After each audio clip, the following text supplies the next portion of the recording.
Eles dominam, mas eles não levam saco. Pareceu o velhinho do chapéu comendo amora, né? Nas amoreiras lá em Havana. Então, quer dizer, pelo menos algumas coisas importantes têm acontecido nisso. Mas a gente sabe que a dificuldade, principalmente no caso do Brasil, né, esse Estado ele tem sido fundamental para manter o modelo capitalista, para manter essa estrutura, né? E o caso de Santa Catarina ele é mais emblemático ainda, né? Porque já vocês devem lembrar em vários outros momentos, e já alguns anos atrás a gente dizia isso, que o Luiz Henrique estava aplicando em Santa Catarina um modelo neoliberal atrasado. Atrasado por quê? Porque o modelo de privatização, de parceria, de não sei o quê, na Europa está toda a crise hoje, né, hoje muito mais clara, oriunda da onde? Oriunda justamente desse modelo neoliberal que foi instalado lá primeiramente, né? Então, quer dizer, aquilo que não deu certo nem na Europa, tem uma outra característica, inclusive, né, eles tentam aplicar no estado de Santa Catarina. E aí o Estado também ele tem uma série de características, que depois também mais específico a gente vai poder ver, né? E ele tem essas, como é que eu vou dizer assim, essas nuances, né, da diversidade que existe, desde clima até a questão cultural, formação, etc. e tal, né? Então acho que depois dá para a gente especificar um pouco mais. Agora a gente trabalharia então, vamos entrar nessa questão aqui do fundamentos de uma suposta teoria geral do Estado. Por que a gente diz uma suposta? Porque, claro, tem outras teorias, né? A gente procura, nós vamos trabalhar e escolher uma teoria para trabalhar. Nós vamos trabalhar aí segundo títulos, a nomenclatura política e ciência. É um nomezinho difícil, né? É definições de Estado.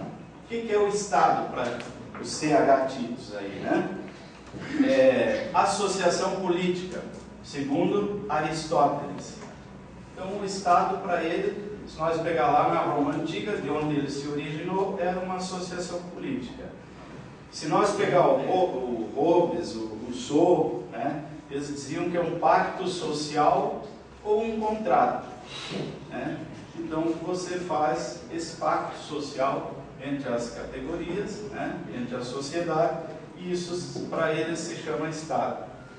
Nação politicamente organizada e regulada pelo direito. Opa, aí já avança um pouquinho mais, né? Já bota o direito no meio, né, doutora? E o Luciano aí, nossos causídicos. Então, bom, ele já começa a dar uma profundidade um pouquinho maior.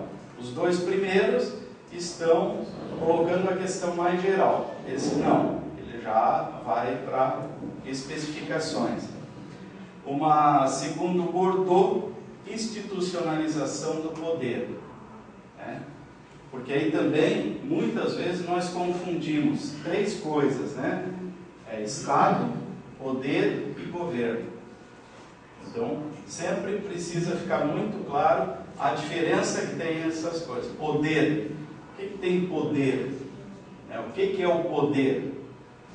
Então, o poder é uma coisa muito mais ampla. O poder é quem pode mandar. E esse poder ele vai ser exercido por diversas formas, né?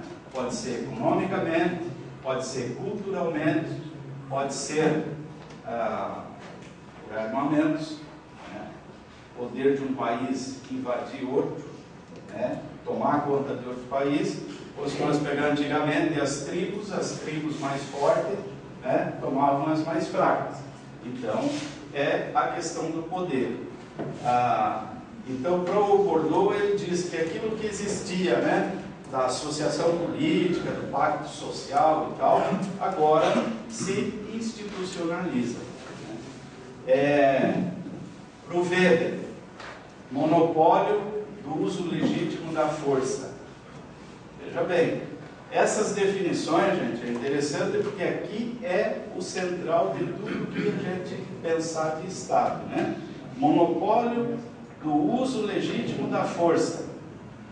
Quer dizer, o único que pode usar a força seria o Estado. Então ele tem o poder legítimo, legitimamente. Qualquer um pode usar a força, mas isso é legítimo, né? Então, o Estado ele tem essa legitimidade do uso da força, né? Unidade de sistema jurídico que tem em si mesmo o próprio centro autônomo de igualdade das pessoas. Em italiano aí, del re, né? É uma unidade de um sistema jurídico que tem em si mesmo o próprio centro autônomo na qualidade de pessoa. Então ele tem autonomia, centraliza tudo nele, né? Ou então uma corporação territorial dotada de poder de mando originário. Esse mando originário também é uma outra definição muito interessante, né? Quer dizer, o Estado teria na sua origem esse poder de mando. Então ele já vem no seu gene trazendo isso. Ou então um espaço de validade da norma jurídica. Vocês veem que várias definições falam na questão jurídica. Por quê? Porque justamente pega essa questão da instituição, da institucionalidade e da conformação jurídica que ele vai ter.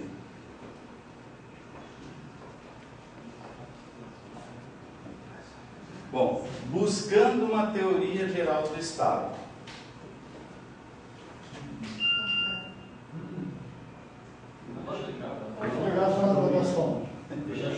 Deixa eu ligar da parte de trás, eu acho que está bem bom.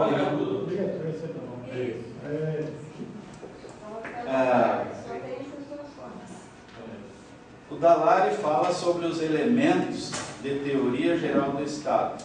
E aí ele procura elaborar uma síntese, né? Então ele já tenta juntar tudo aquilo que tinha e fazer um conceito. Então, o conceito de Estado para Dall'Ari é ordem jurídica soberana que tem por fim o bem comum de um povo situado em um território. Tem 3 palavrinhas mágicas aí, né? Soberano, ordem jurídica, território, em bem comum de um povo. Então, acho que isso que é fundamental você ter. O bem comum é do povo. Então, ele tem que ter a ordem jurídica, tem que ter soberania, né? E tem que ter um território. Isso depois nós vamos chamar também como nação, né? A nação também tem isso. Quanto à finalidade, o Estado consiste em meio para os indivíduos e demais sociedades possam atingir seus fins particulares. Assim, pois, podemos concluir que o fim do Estado é o bem comum, né? Então, o objetivo do Estado seria o bem comum de todos.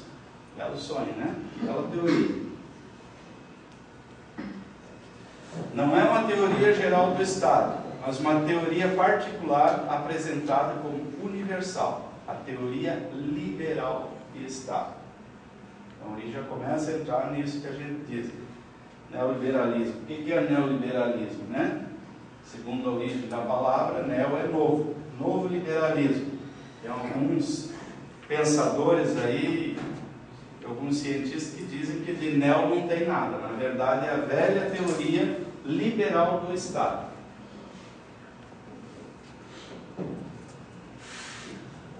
Bom, vamos falar na concepção marxista de Estado.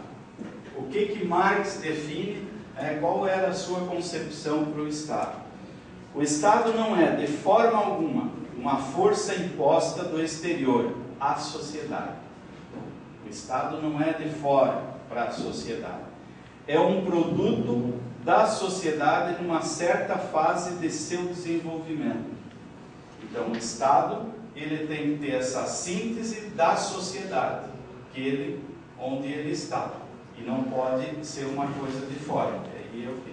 É a confissão de que esta sociedade se embaraçou numa insolúvel contradição interna, se dividiu em antagonismos inconciliáveis de que não pôde desvencilhar-se.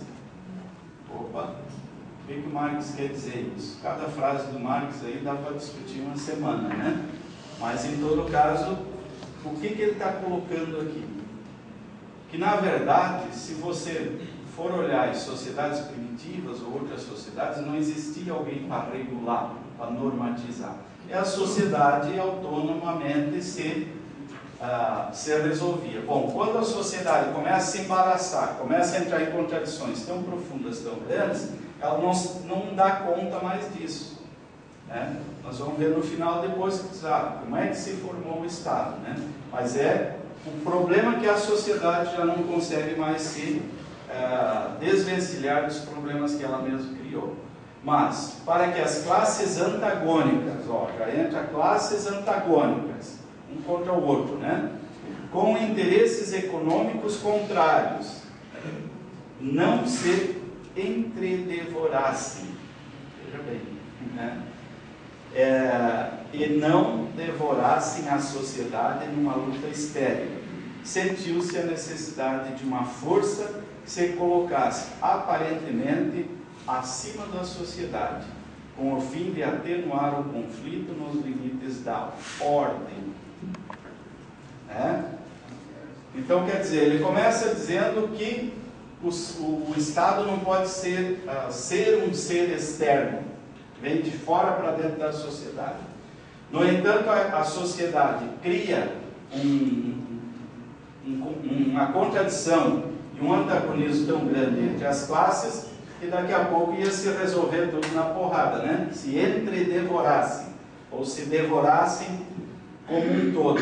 Então, para isso que a própria sociedade diz, não, vamos criar um ser que vamos colocar ali em cima, que é superior a nós, para nos delimitar, segundo, né, a concepção marxista. De Deus, né? Essa é a necessidade de Deus, tem que criar um indivíduo. Como o Estado nasceu da necessidade de refrear os antagonismos de classe, no próprio conflito destas classes, resulta em princípio que o Estado é sempre o Estado da classe mais poderosa. Isso, como diria um amigo meu, fudeu, né? Se criou que era para ser tudo bem e tal, não, de repente ele já está na classe, vai cair na mão dos mais poderosos, da classe economicamente dominante, que, graças a ele, se torna politicamente dominante e adquire, assim, novos meios de oprimir e explorar a classe dominada. Isso aí dá para pensar um monte, né? Então, se nós trouxermos para a realidade de hoje, o que o Estado faz hoje, né? Na luta de classe? Quando você faz uma greve, por exemplo, como é que o Estado age? Ele vai lá em defesa dos trabalhadores que estão na porta da indústria do patrão, dizendo, eu quero aumento, eu quero aumento. O que o Estado faz? Baixar o pau. Vamos lá, baixar o pau. O que mais? Quem está mais com sono diz aí. Não tem dinheiro. Não tem dinheiro. A polícia diz para ti não tem dinheiro? Bom. Não, a mídia tem que chorar. A mídia. Não, eu estou dizendo assim, o Coloca que o o Estado... para não liberar os dirigentes para... A gente tem que colocar o Estado dentro das estruturas também. Nós estamos falando de Marx, né? Então, não fala essa. Não fala a palavra. Não bota esse nome. Mas ela não se reproduz de cima a baixo, da mesma forma? Não, está correto. O poder econômico não se define aqui dentro dessa forma? Exatamente. Porque a gente vê lá e tem que fazer com que as pessoas tenham um entendimento de como acontece isso na tua vida. Quando ele diz aqui, o Estado da classe mais poderosa, da classe economicamente dominante. Economicamente dominante. Por que nós nos últimos anos, né, vamos dizer, tem sido uma das formas de você pressionar o Estado, vai esse bando de louco, né, que parte daqui hoje para frente da Sadia, da Aurora, não sei o que, e os caras não entendem porque o que eu tenho a ver com isso, né? E nós íamos lá e dizia, não, vocês pagam a eleição deles, vocês são patrão deles. O Marx que disse isso, não é culpa nossa, né? Então, eu acho que essa concepção, ela se traduz muito, vamos dizer, no nosso dia a dia, na nossa forma de agir. E essa questão, adquire assim novos meios de oprimir e explorar a classe dominada. Então, o Estado vai legislar, por exemplo, as leis trabalhistas, né? A hora extra. Se você olhar na concepção do que é hora extra, você está dando mais tempo do teu trabalho, você está dando mais produção tua, que não vai retornar para ti, né? Ou que retorna 80% para o patrão e 20% no máximo para ti, né? E no entanto você ainda, e nós temos muito isso hoje, principalmente na área privada, onde o salário é baixo, mas os acordos internos, os trabalhadores trabalham 2, 3, 4 horas extra por dia. Por quê? Para ele, e ele gosta de dizer, ah não, mas eu ganho hora extra, eu ganho dobrado. Mas o patrão está ganhando triplicado, né? E a forma dele garantir, então, um salário melhor para ele. Então você vê, o trabalhador está sempre embretado, né? E o próprio Estado garante isso. Por que permitiu a hora extra? Proíbe a hora extra, né? Pronto, está resolvido o problema. E o salário tem que ser o salário, né? Quando uma empresa, ontem eu discutia com o pessoal dos movimentos em Lages, essa questão da crise conjuntural e estrutural, né, como que atinge as empresas. Então, alguém levantou o exemplo que na crise de 2008 a Renault de Curitiba pediu aos trabalhadores um acordo interno para que eles trabalhassem 15 minutos por dia durante, acho que 60 dias, se eu não me engano, para que a fábrica conseguisse não fechar e não demitir ninguém, né? Os trabalhadores naquele momento concordaram. Só que depois, né, aí a gente vai buscar as caixinhas, eu fui lembrar do processo que houve na Renault, isso foi em 2008, em 2010 e 2011. Foi, vamos dizer, das fábricas, a que mais conseguiu uma negociação, um salário maior na negociação salarial. E foi vamos dizer, a fábrica onde os trabalhadores todos se uniram em 2010 e fizeram uma das melhores greves metalúrgicas. O trabalhador, naquele momento que sentiu que ele estava sendo explorado, se organizaram, não tinha na época nem o sindicato ainda organizado, né? Se organizaram e a partir daí então entraram em luta. Então, ou seja, o cerne de tudo está justamente nessa correlação de forças, vai da organização do trabalhador, né? Então, o grau de exploração, né, é muito grande. Bom, outra concepção aqui do Marx. O Estado representativo moderno moderno era para o Marx, tá? É um instrumento de exploração do trabalho assalariado pelo capital. Bom, Estado, instrumento de exploração do trabalho assalariado pelo capital. Há, no entanto, períodos excepcionais em que as classes em luta atingem tal equilíbrio de forças que o poder público adquire momentaneamente certa independência em relação às mesmas e se torna uma espécie de árbitro entre elas, né? Então, normalmente é o caso da greve, né? A greve de motoristas de Florianópolis, por exemplo. Aí onde que vai se discutir? Né? Lá dentro do tribunal, no Ministério do Trabalho, ou seja, um órgão do Estado que está, as categorias estão numa correlação de forças momentânea, Esse é o ponto importante, momentâneo, que os trabalhadores conseguiram enfrentar o patrão. Opa, se enfrentou é porque está numa correlação de forças igual. Então, aí vem o Estado ser superior, negociar e dizer o que arbitrar, né? Arbítrio é alguém que vem dar uma sentença, né? Então esse é o papel do Estado. Mas eu chamo a atenção novamente que é isso momentaneamente. Não é sempre o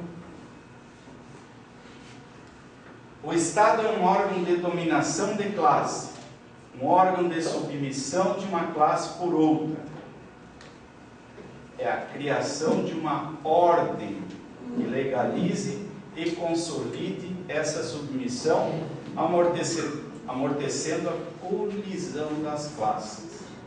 Isso é a definição que Lenin vai trabalhar um pouco mais em cima do que Marx tinha definido e vai dar essa outra definição. Órgão de dominação de classe que submete uma classe à outra, né, dentro da ordem, com a ordem. Então nada daquilo que está se fazendo é ilegal. Acho que já falamos um pouco sobre isso. Bom, qual é a origem do Estado? Em 1884, Engels coloca como tese central o desenvolvimento das forças produtivas resultante da Revolução Neolítica. O que é a Revolução Neolítica? É quando se inventa a agricultura, quando as tribos, né, deixam de ser apenas coletoras de frutos, de peixes, de caça, etc., e passam então a produzir. Foi inventada a agricultura. Isso foi chamado de Revolução Neolítica, né? Não é em 1884, não. Isso é lá... Quem fez o curso Como Funciona a Sociedade viu isso, né? Então, como fundamento histórico para a gênese e desenvolvimento da exploração do homem pelo homem. Portanto, das classes sociais, do Estado e da família monogâmica. Olha a palavrinha aí. Então, o que o Engels está dizendo aqui lá em 1884? Que na verdade a origem inicial do Estado, ele se dá quando se inventa a agricultura, e com a invenção, a criação da agricultura, você define divisão de tarefas. Nessa divisão de tarefas vai surgir então a exploração do homem pelo homem, né? E a partir daí vai se transformar isso em classes, né? Em classes sociais. E aí é que vai entrar a questão do Estado, como então esse ser superior, e a importância da família monogâmica. E nós não vamos entrar muito aqui, senão vai dar muito. Só para ter uma ideia, né? Bem rapidamente isso aqui. Como é que é? Mexe com a igreja e fora. Está com o padre, né? Não, mas ele sabe que eu sou ateu. Estágios pré-históricos de cultura. Então, o estado selvagem. O que era o estado selvagem, né? Fase inferior, a fase 1, né? Na fase inferior, a infância do gênero humano. Os homens viviam em árvores. O alimento eram frutos, nozes, tal. O principal progresso é a formação da linguagem articulada. Então, estamos falando lá de 50 mil anos atrás. Fase média, 2. Começa o emprego de peixes e outros animais na alimentação. E se descobre o uso do fogo. Para quem viu filminho aí também, né? A Era do... que é a Era do Fogo, né? A Guerra do Fogo. É justamente, né, aquele filminho, quem não viu é interessante ver. Ele é muito simbólico para isso. Então você vê, a fase inferior, os homens eram um macaco ainda, né? Parece que já andavam de pé, já tinham perdido, acho que só tinha um toquinho de rabo ainda. Já tinha sido cortado o rabo. e já articulava um pouco a linguagem. Então depois eles já descobrem que dá para comer peixe e vão descobrir o fogo, né? Na fase superior, começa com a invenção do arco e da flecha. Olha bem, né? Olha a história aí onde... Aí chamado também a época da barbárie. Não, essa barbárie não seria o que nós temos a concepção de barbárie de hoje, mas sim por ser uma barbárie, uma forma ainda pré-histórica, não desenvolvida, né? Primeira fase, inicia-se com a introdução da cerâmica. Opa, eles descobriram, né, que mexendo no barro lá e tal, dava para tu fazer alguma coisa. O traço característico é a criação e domesticação de animais e o cultivo de plantas. Ou seja, eles começam, já iniciam a agricultura. A fase média, no leste, começa com a domesticação de animais, no oeste, pensando em mundo, né, em globo, com o cultivo de hortaliças por meio de irrigação e com o uso do tijolo cru e pedra nas construções. Então eles já começam a fazer abrigos, né, trabalhar a cerâmica, o tijolo e tal. E também inicia a formação de rebanhos e a vida pastoril. Então eles começam a explorar um pouco mais a fase superior. Inicia-se com a fundição do minério de ferro e passa a fase da civilização com a invenção da escrita alfabética e seu emprego para o registro literário. Opa, já avançou bastante. Isso que é a época da barbárie, né? Por isso que eu disse, não tem nada a ver com a palavra de hoje, com aquilo que a gente coloca hoje, né? Imagina para quem estava usando flecha a hora que descobriu o ferro, né? Que dava para moldar aquele negócio ali e fazer, em vez de ficar esfregando uma pedra na outra lá para afiar. Bom, aí segundo um outro pensador, né, classificação de Moore, estado selvagem, ele faz uma síntese, né? É o período em que predomina a apropriação de produtos da natureza, prontos para serem utilizados. As produções artificiais do homem são, sobretudo, destinadas a facilitar essa apropriação. Então, esse é a síntese que ele faz. O período da barbárie, período em que aparecem a criação de gado e a agricultura e se aprende a incrementar a produção da natureza por meio do trabalho humano. O homem começa a dominar a natureza. A civilização, nós adoramos essa palavrinha. O mundo civilizado, no mundo civilizado, a civilização de hoje, tal, né? Período em que o homem continua aprendendo a elaborar os produtos naturais, período da indústria propriamente dita e da arte. Então já civilização, o homem já inventou um montão de coisa aí. Então vamos lá, senhor. Vamos mexer com os homens aí. A família. A constituição e o desenvolvimento da família são a base histórica da constituição do Estado. Olha só a afirmação, né? As diversas formas de organização familiar dependiam das chamadas gens e regiões que habitavam. Então, quer dizer, naquele período não existia o Estado, era a família, né? Eram as famílias que viviam em tribos e tal. E a forma deles se organizarem, né, familiarmente, era chamada gens, né? Seria o parentesco, da onde é a origem, seria aquela definição inicial. Marcos vai dizer que a família teve origem em duas gens, as chamadas gens iroquesa e a gens grega. Então isso, se você dividir no planeta, no mundo, tu vai pegar a grega, essa região mais da Europa, né? E a iroquesa mais para a parte norte, né? Que seria mais América, vamos dizer assim. Estas vão se transformar em organização social assim constituída. Gens, fratria e tribo. Mais tarde surgem a confederação de tribos. Olha a organização aí, como ela vai se moldando, como vai dando essa estrutura, né? Então, o que tem? Tem a gens, aquela família inicial, aí depois, bom, os parentes seriam a fratria, e por final você pode estar juntando algumas fratrias e formando a tribo. Depois, eles já vê, você vê que o ser humano, ele, desde sua origem, ele teve essa necessidade da organização e da união.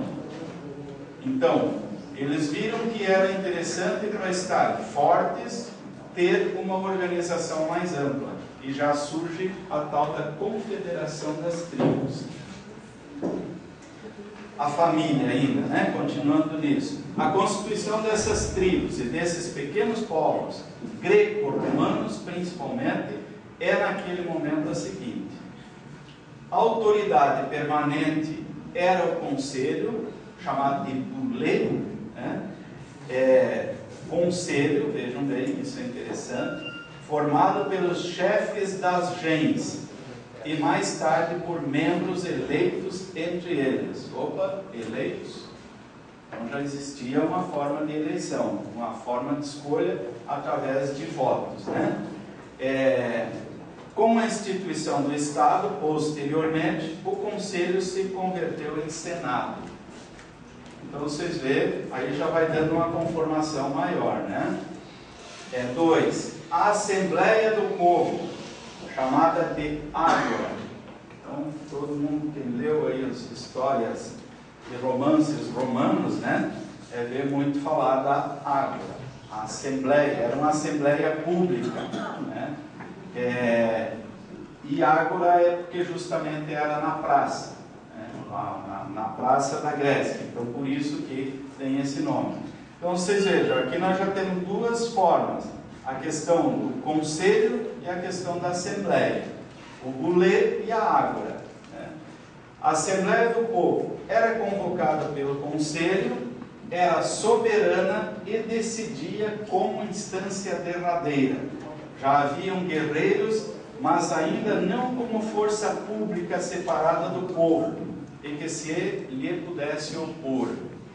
Os guerreiros dessa fase eram justamente para defender o povo, e não para se opor ao povo. Aí também já vem a diferença, né? 3. O chefe militar, Basileu. São os três, o Lê, Ágora e o Basileu. Já começa a separar então a questão militar da questão política, né? Poderia ser por primogenitura ou eleito. Ou seja, o chefe militar poderia ser filho já do chefe militar ou poderia ser eleito. O cargo era passado para o filho ou a um dos filhos que poderiam ser eleitos pelo povo. A tradução de Basileu significa rei, né? Então aí também dá a conformação a questão do poder da origem, as três palavrinhas. A riqueza passa a ser valorizada e respeitada como bem supremo, e as antigas instituições da gens são pervertidas para justificar-se a aquisição da riqueza pelo roubo e pela violência. Diria meu amigo de novo, fudeu, né? Começou a bagunçar o coreto, né? Então o que acontece aí? Quando começa a descobrir que algumas coisas você pode ter privilégios, vai separando a riqueza, vai valorizando essa riqueza e começa a respeitar isso como bem supremo. Opa, então começou a ter valores diferentes do que se tinha. E aí, para você adquirir riqueza, pode ser pelo roubo e pela violência. Então já começa a complicar um pouco a formação dessa. Faltava apenas uma instituição que assegurasse as novas riquezas individuais contra as tradições comunistas da Constituição gentílica. Aí não entramos nisso, mas é a forma comum que existia, né? Antes, que os bens e os valores eram de todos e não poderiam ser separados ou apropriados por alguns, que consagrasse a propriedade privada antes tão pouco estimada. Ou seja, ninguém se preocupava em ter a propriedade privada das coisas. O tal do isso é meu não existia, ninguém se preocupava com isso. Mas agora começa então a ter. E aí precisava um ente, uma instituição que consagrasse isso, fizesse dessa consagração santificadora o objetivo mais elevado da comunidade humana. Então, essa frase, ela é, né, consagração santificadora, veja bem, como objetivo mais elevado da comunidade humana.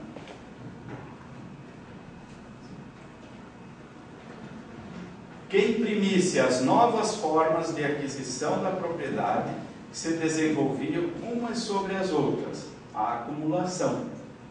Quando é uma sobre a outra, começa, portanto, cada vez mais acelerada das riquezas. Veja, falta uma instituição que imprima essa nova forma de aquisição da propriedade, que, em uma palavra, não só perpetuasse a nascente divisão da sociedade em classes, mas também o direito de a classe possuidora explorar a não possuidora e o domínio da primeira sobre a segunda. Ou seja, surge o explorado e o explorador, né? Então tinha que ter uma palavra que sintetizasse e garantisse isso. E essa instituição, enfim, nasceu, inventou-se o Estado. Essa é a forma, né, a origem do Estado a partir da família, que vai se desenvolvendo, vai se crescendo, vai criando novos valores, vai criando novas formas, mas ainda não tinha alguma coisa que assegurasse isso. Principalmente essa questão da exploração. No momento que começa a valorizar a riqueza, começa a existir o isso é meu, né? Então precisava alguém que garantisse isso. E aí essa garantia é o tal do Estado. Bom, diferentes posturas diante do Estado. Vamos para a Rússia lá de 1907, por aí, 1905. Existia um chamado Partido Político dos Mencheviques, né? E o segundo partido da Rússia eram os bolcheviques. Então, para os mencheviques, o Estado torna possível a conciliação dos interesses de classe em nome da sociedade, sendo possível disputá-lo, ocupá-lo politicamente. Ixi, tem alguma coisa aí parecida com hoje, né? Hoje só tem menchevique, pelo jeito, né? Acho que acabou os outros tudo já. Não? Estão voltando. Estão voltando para onde? Estão voltando para onde? Ó, veja bem lá os mencheviques aí, né? Nós demos um salto, tá? A estrutura inventou-se o Estado de várias formas, tal. Mas agora nós chegamos, né, para discutir algumas posturas de Estado diferentes. Então, a leitura que os russos, unidos no partido dos mencheviques, lá em 1900, diziam que o Estado torna possível a conciliação de interesses de classe. Acho que o Lula andou lendo essa parte só. Um pouquinho. Né? Em nome da sociedade, sendo possível disputá-lo e ocupá-lo politicamente. Então, nada melhor do momento que nós acabamos de sair, né? Vocês veem que é tudo fácil, né? É igual, é só tu disputar politicamente, tudo é igualzinho e tal, e ocupar o Estado. Então, essa é a visão dos mencheviques. Como é que é? Tem que ocupar totalmente para depois pedir. É isso? Ah, também tem isso. Eles deram uma melhorada hoje, né? Eles já foram um pouquinho além dos mencheviques. Como é que é? Eu acho que o Delfim leu isso também, né? Tá bom. Aí, além dos mencheviques, tinha o partido, isso que eu falei, os bolcheviques. O Estado é um órgão de dominação de classe. Opa! Não é conciliação de classe, é dominação de classe. Deve ser aniquilado pela revolução e criado um novo Estado proletário de transição. Não, o Lula leu, só que depois ele fez que nem o Fernando Henrique. Esqueçam que eu... Não, ele não leu porque aquele desgraçado não lê nada. Eu Não, tenho dúvida se ele sabe ler, né? Porque ele não lê nenhum livro. Alguém disse para ele, alguém disse, e ele não entendeu bem claro. Ou entendeu só a parte que interessava para ele. Tá. Ó, olha o que os bolcheviques dizem. Órgão de dominação de classe. Deve se acabar. Né? Porque se ele é de dominação de classe, quem é a classe dominada? Então, são os trabalhadores. Então ele tem que ser aniquilado pela revolução. Não tem outro jeito, né? Eu acho que hoje para nós está muito claro isso. A lei da Guevara, né, filha do Che, sempre diz assim: bom, vocês têm um problema grande. Para nós outros foi muito fácil. Fizemos a revolução, acabamos com tudo e começamos tudo de novo como a gente queria. Tem um monte de problema também, não é que não tenha problema. Mas, nessa relação, sim. Agora, vocês querem lá reformar o Estado burguês? Não é possível. Tarefa impossível. Então, ela diz isso, mas nós continuamos sendo teimosos tentando, né? Então, é isso. O que os bolcheviques pregaram também na Revolução da Rússia, né?